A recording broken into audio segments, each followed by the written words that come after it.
estaba estudiando mi postdoctorado en UCLA, y el profesor con el que yo trabajaba, un mexicanólogo, me decía, oye, ¿por qué no juntas los chistes políticos? Y yo decía, pues, ¿quién va a juntar chistes políticos? Total, que al final de cuentas los junté, los incluí en ese libro sobre Echeverría, que era la tesis del postdoctorado, y es la primera vez que meto un apéndice de chistes políticos en un libro. Era mi primer libro. Pero ya me atoré. Se me fue la onda. ¿En dónde andaba?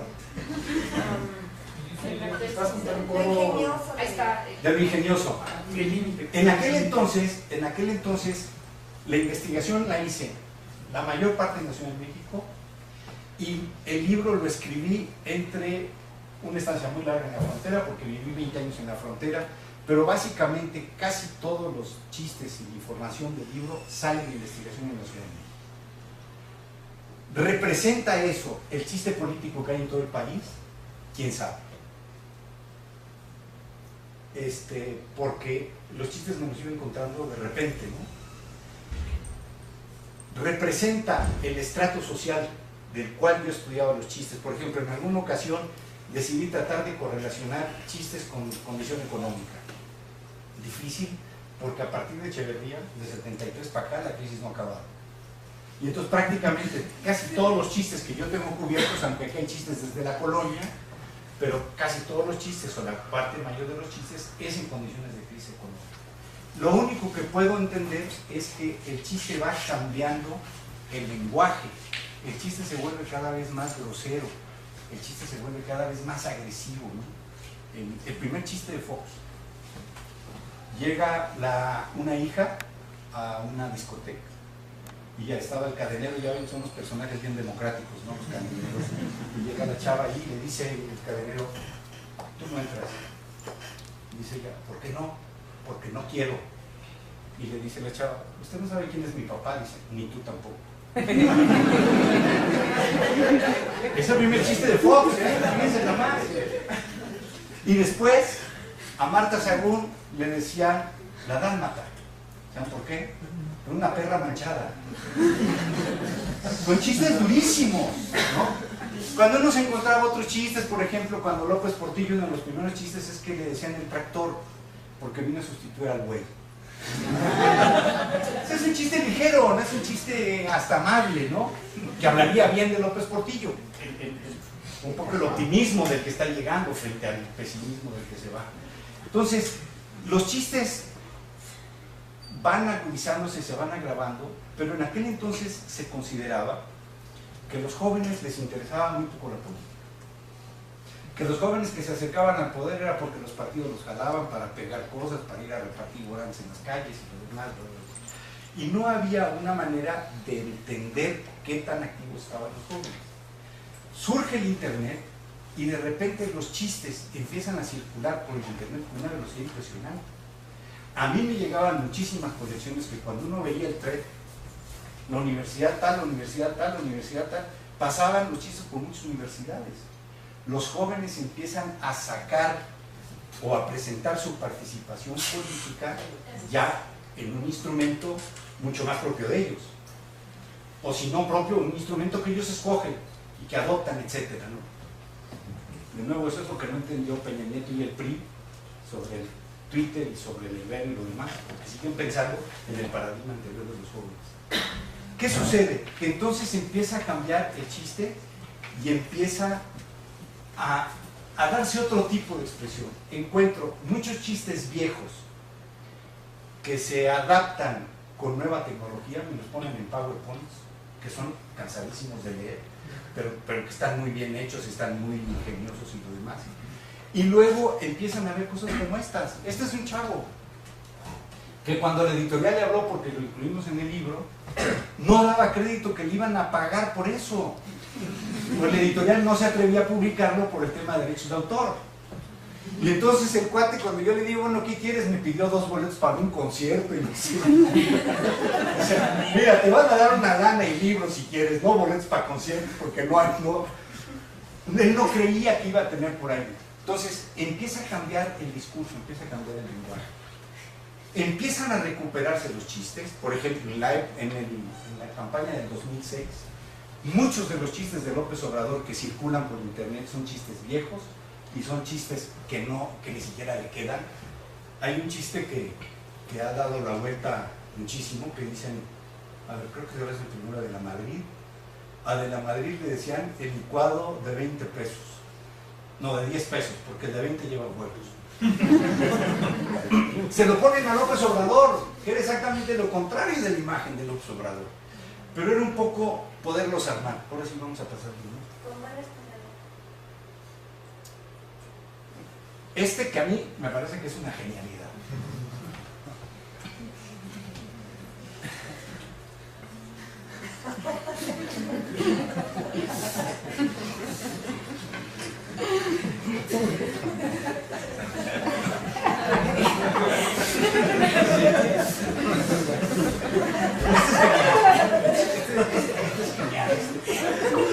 Ese es Emisión La Calderón.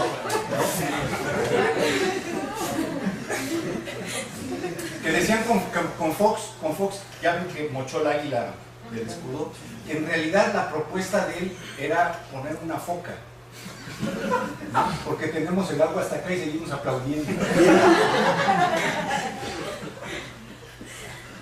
Esto lo hizo alguien que es genial, ¿no? Y esta fue la respuesta después de la FIL, ¿no? Que se me hace también genial. Alguien tomó esta campaña de Gandhi, que es muy ingeniosa, y bueno, y vean todo lo que puso, ¿no?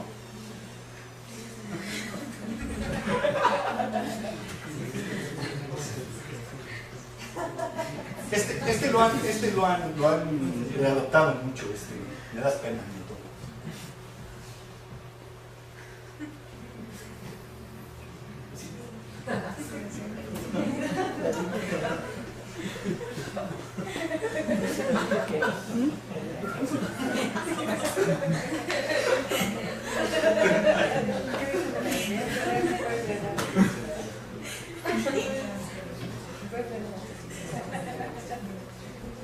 Y eso, cuando recién salieron en Facebook, empezaron a cerrar algunas cuentas o quitaban las imágenes y demás. O sea, recuerdo que cuando esos empezaron a circular, sí se vieron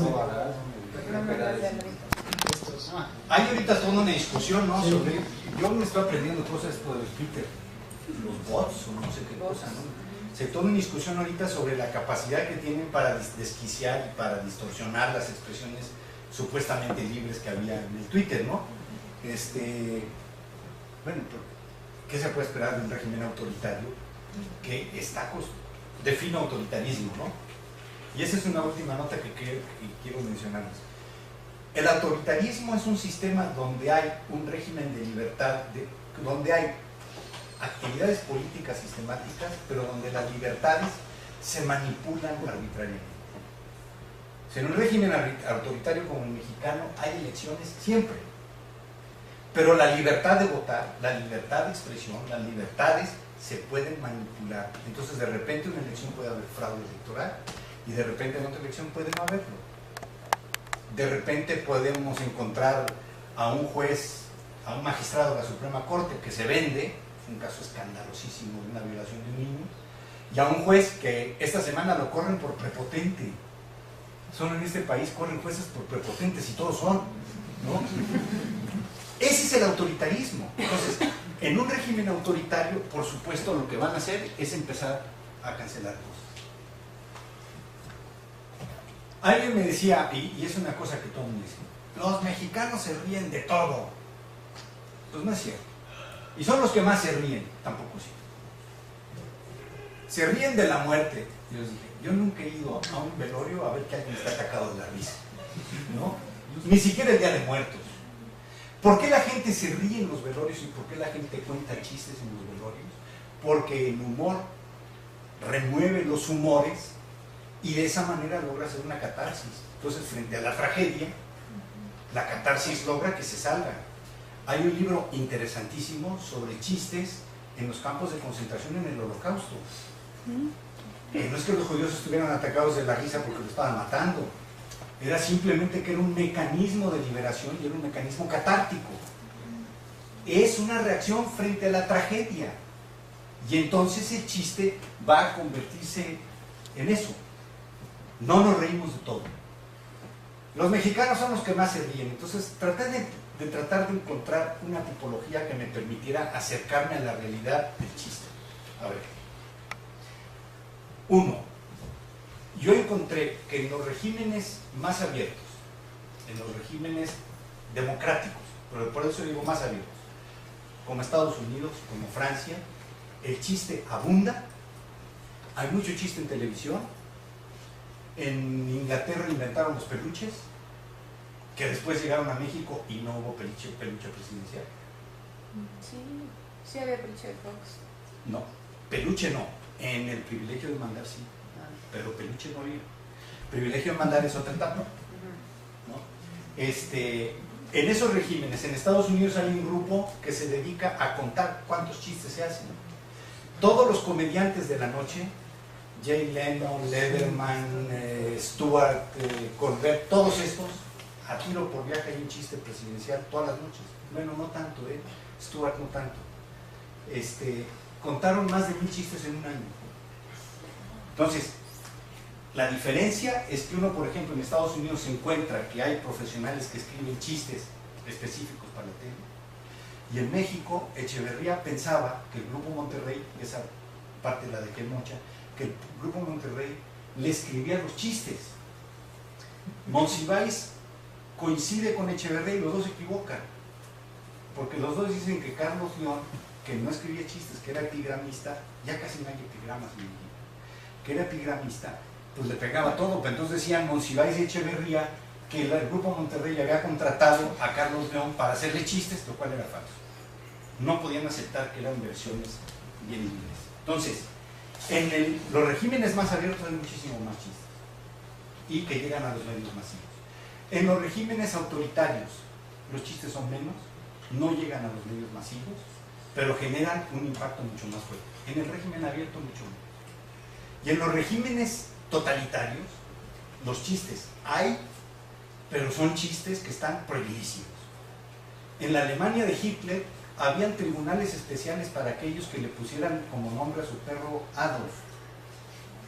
El régimen no podía tolerarlo.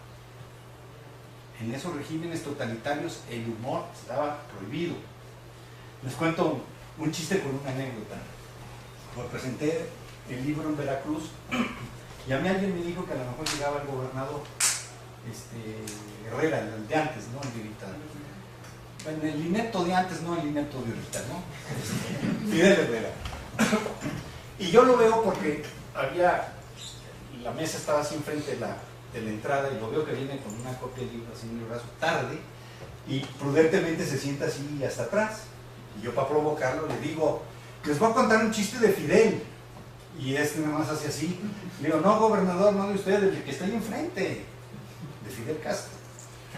Porque resulta que conozco a un funcionario, conocí a un funcionario en la Embajada de Cuba y le digo, cuéntame un chiste de Fidel. Me dice, no hay. Le digo, yo tengo un libro, te lo presto. Resulta que llega Putin a La Habana, así se llama el presidente ruso, se acaba de elegir por tercera vez. Llega a La Habana y están paseando y le dice a Fidel, dice, oiga comandante, no es posible que después de 50 años de revolución haya gente sin zapatos. Y Fidel le dice, ¿qué me quieres decir? ¿Que en Moscú las cosas están mejor? Dice, mire, yo le invito a que me acompañe a Moscú y lo autorizo que si usted encuentra a alguien que no trae zapatos, ahí mismo usted lo mata. Pues vamos. Pum, se van, se suben al Tupolev, ese no se cayó, aterrizan en Moscú, se abre la puerta del avión y un tipo sin zapatos. Fidel saca la pistola y lo mata. Al otro día Pravda sacan 8 columnas. Barbudo loco mata al embajador de Cuba en Moscú.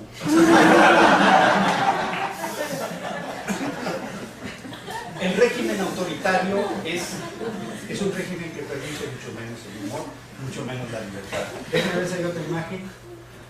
No, esta ya no. Les voy a contar ahora 2 chistes. No, esa era de una revista. Sí, o si era broma.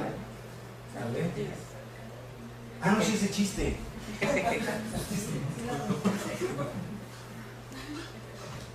Ustedes tienen la culpa, ¿para qué comen? Fue cuando, con los aumentos de precios.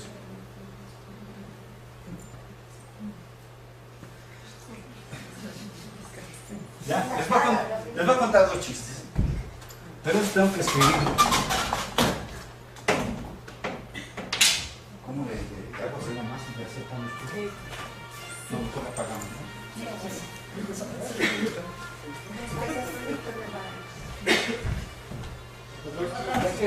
¿2? ¿Cómo lo subo más? Hay que bajarlo un poquito y sentarlo.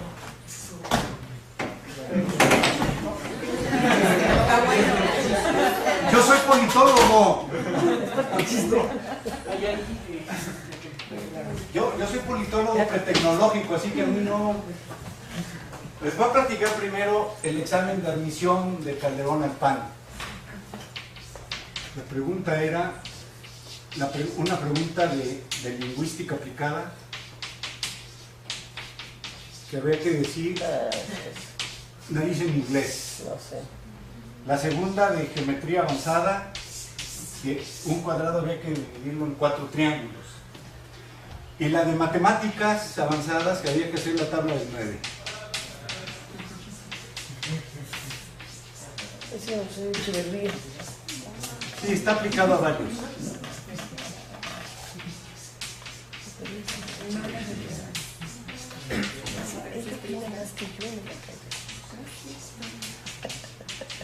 Bueno, Carl Deutsch es el estructuralista que les decía al principio, el que midió la velocidad de la comunicación en una sociedad. Le toca, lo ve Calderón, y dice, chisma, ¿no? Este examen lo hago Santiago Krill, porque él quiere ser presidente y lo quiere reventar. Y está dificilísimo, ¿no? Yo, quién sabe inglés, geometría, estas cosas no las aprende uno en ningún lado, ¿no? Pues a final de cuentas, nuestro sistema educativo, estamos ya en último lugar de PISA, ¿no? En la OCDE. Total que se está poniendo, porque era un examen contra reloj, y entonces empieza a poner nervioso porque no puede nada, y dice, bueno, mira, yo seré honesto una vez en mi vida, ¿no? Yo no sé inglés, pues yo le pongo que no sé inglés y se acabó, ¿no? La segunda, dice, geometría, ¿quién estudió geometría? Yo no me la sé, la tacho, dice, se acabó. Y llega a matemáticas avanzadas, ya está nerviosísimo. Dice, a ver, regla 1 para los exámenes, ¿cuál es? Primero las fáciles para bajarle al estrés, ¿no? Esta está fácil, 9 por 1, 9. Dice, esta está fácil, 9 por 1, 9 y le pongo el 0. En ese momento ya estaba histérico el cuate. Regla número 2 en los exámenes para bajar el estrés. Cuenta cuántas te faltan. 2, 3, 4. Y tercera regla, siempre hay que checar las cosas, ¿no? 1.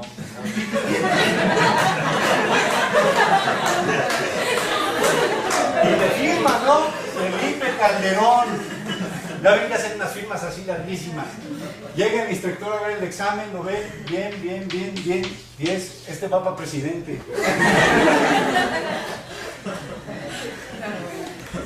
Y el otro, como ya reconocieron más o menos que estamos en crisis, ya el peso ya se siguió cayendo, ya está más de 14, se seguirá cayendo, no se preocupen. Se va a Washington, a una de estas tantas giras, que lleva nada más 6 colaboradores, y como ya no alcanzaban los viáticos, se fueron a comer a McDonald's. Y bueno, comen en McDonald's y le dice el presidente al secretario de Hacienda, MIT se llama, se dice MIT, Meade, ¿no? MIT, le dice MIT.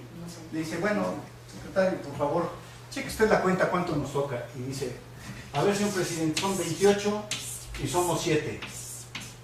Está fácil, señor presidente. 8 entre 7 es a 1, sobra 1, bajo el 2, 21 entre 7 es a 3. $13 por cabeza, señor presidente. Y Calderón lo ve y dice, no puede ser, está rarísima esa cuenta. Entonces le dice a Ferrari, así se llama el secretario de Economía, no es coches. Le dice, a ver, licenciado, díganos, cheque esta cuenta porque está muy rara. Y Ferrari dice, no, hombre, ya el secretario de Hacienda dijo que son $13 por cabeza. Si lo contradigo, no me va a garantizar ni un peso más. A ver, señor presidente, el secretario de Hacienda dijo que son $13 por cabeza. Somos 7, 7 por 1, 7, 7 por 3, 21, dice Está bien, señor presidente. $13 por cabeza. Calderón lo ve y dice, está rarísima esa cuenta. A ver, yo soy un picudo, yo voy a checar la cuenta a ver si está bien. Dicen que son $13 y somos 7.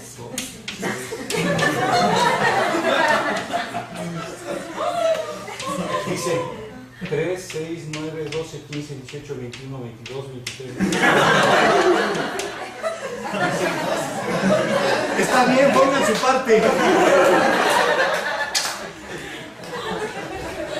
Hasta acá no sé si tengan alguna pregunta, comentario, chiste de Calderón o algo. Gracias.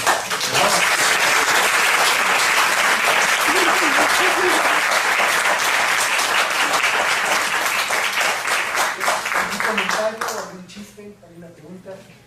No sé si sabías que a López Portillo le dieron el premio Nobel de física. Le dieron 3. Yo sabía de una. Le dieron el peso de física porque el peso lo puso a flotar y luego lo hundió. Luego le dieron el de química porque el peso lo hizo mierda. Y luego le dieron el de biología porque convirtió al hombre en perro. Ese chiste se lo hicieron antes a Tito en Yugoslavia.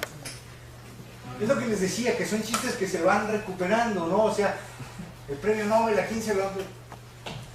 También se lo hicieron a Echeverría, también más. ¿Algún otro comentario? Sí, este como cerco que había en los medios de comunicación, bueno, no sé si es que estoy de acuerdo conmigo, termina con Fox, ¿no? Fox traía 2 cartas, una era su reforma migratoria con Estados Unidos que se le viene abajo por lo de las Torres Gemelas, y la otra era la libertad de expresión. Entonces viene como esta suerte de libertinaje en los medios de comunicación y salen los peluches. Fox tiene presencia en el programa de Eugenio Derbez con su intelectual ese que le dice cállese a Fox, la personaje Martita, y bueno, todo. Ajá, el Wiri también se lo surte durísimo. Y era por eso, ¿no? De que no, ahora sí, libertad de expresión. Entonces ya como que a partir de Fox ya no existe. Con Calderón como que regresa un poco. Pero no sé si sea propiamente represión, porque según entiendo los peluches dejaron de salir porque ya les daba huevo hacerlo. O sea, como que ya se ven cansados de hacer chistes. No, la versión de Flota, que Flota es el que los hizo, y Flota es el guionista. Flota dice que ellos dejaron los peluches porque la estación de televisión empezó a jugar políticamente con los peluches. Y ellos no estaban de acuerdo. Entonces, por ejemplo, si Salinas quería golpear a alguien, háganle su peluche. Y si tal, háganle su peluche. Llegó al nivel que cuando se iban a enseñar con Germán de esa se fue a la Dirección de Derechos de Autor y registró su perfil como derechos de autor. Y entonces no le pudieron hacer su peluche. Esa es la versión de Flota, que era el guionista, ¿no? Yo matizaría un poco lo de Fox. A ver, el día que a Martita le hicieron una caricatura en el Independiente que no le gustó, hicieron correr al caricaturista. El día que Fox no le gustó que Gutiérrez Ribó jugara con el peje, le quitó el programa y lo hundió. Y le cerró todo su proyecto de comunicación. Yo sí creo que hay una cierta apertura, pero es una apertura matizada. ¿Cómo? No existe un medio de comunicación en este país, ni uno, que viva sin fondos públicos. O sea, aparte del cochupo, aparte de la comprada de periodistas, política que por cierto instituye Porfirio Díaz. Desde allá viene. Cuando Porfirio Díaz entiende que había que comprar a los periodistas y la instituye bien. Fox juega muy bien ese juego. Ahora, de que hay una apertura, hay una apertura.